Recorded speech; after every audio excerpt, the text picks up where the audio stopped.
Dong ay si Dong Ilay, insali-sali Magandang araw! Sa bidyong ito, ipapakita namin kung paano laruin ang piko, karera ng sako, at tumbang preso.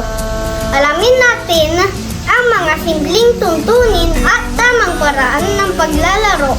Halina, magsaya at sabay nating tuklasin ang mga tradisyonal na larong Pilipino. Tara, simulaan na natin! Sa sarili nagsisimula.